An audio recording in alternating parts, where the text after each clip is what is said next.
sering sibuk mengejar banyak hal, sampai lupa memahami diri sendiri. Di era sekarang, informasi datang begitu cepat lewat media sosial. Kita bisa tahu banyak hal dalam hitungan detik. Tapi ironisnya, semakin banyak informasi yang kita lihat, semakin sedikit waktu yang kita punya untuk benar-benar memahami sesuatu. Karena itulah, literasi menjadi penting. Literasi bukan hanya tentang membaca buku atau mendapatkan nilai bagus di kelas. Literasi adalah kemampuan untuk memahami kehidupan, berpikir kritis, dan melihat dunia dengan sudut pandang yang lebih luas. Sebagai mahasiswa, kita sering menghadapi tekanan yang mungkin tidak semua orang mau. Tugas yang menumpuk, tuntutan akademik, rasa takut gagal, overthinking tentang masa depan, sampai perasaan tertinggal dibanding orang lain. Aku pernah berpikir kalau membaca hanyalah kewajiban akademik. Tapi semakin aku tumbuh, aku sadar bahwa membaca bisa menjadi cara untuk mengenal diri sendiri.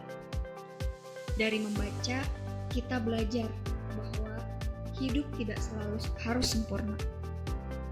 Kita belajar bahwa gagal adalah bagian dari proses.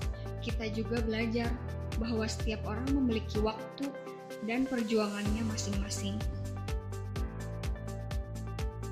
Kadang, satu kalimat sederhana dari sebuah buku bisa membuat kita merasa dimengerti.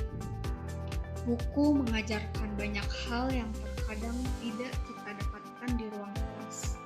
Buku mengajarkan cara berpikir, cara memahami emosi, dan cara melihat hidup dengan lebih tenang.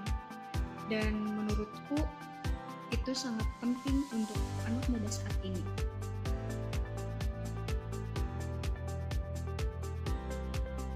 Anak muda di Kuningan hari ini memiliki potensi yang besar. Banyak mahasiswa yang aktif, kreatif, dan punya mimpi tinggi.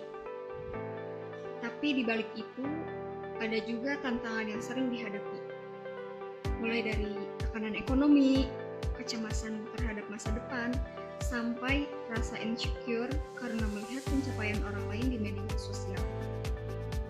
Karena itu, budaya literasi perlu terus dibangun.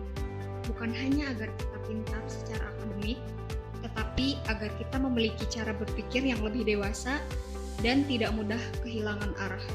Pada akhirnya, membaca bukan hanya tentang menambah pengetahuan, tetapi tentang bagaimana kita belajar memahami kehidupan, karena mungkin di tengah dunia yang bising ini, kita semua hanya butuh ruang untuk berhenti sejenak.